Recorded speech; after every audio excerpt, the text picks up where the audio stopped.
have Attorney Omar M. Pangarungan, the Head Economic and Cultural Diplomacy Office.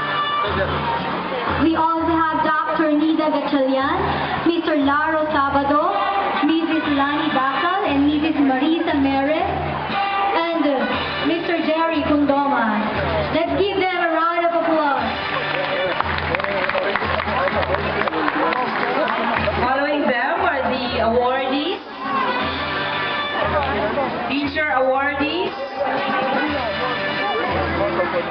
former board of directors, and other founding officials.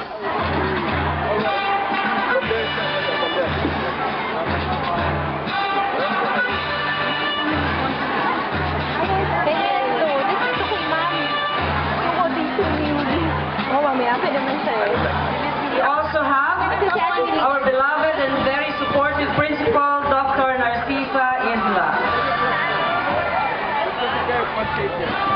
Next is the PS very own loyal and very dedicated administrative officer. We have Mrs. Concepcion Bundok. Beach tea nga. Ako, nakabidyo yan? Also, Yeah. the presence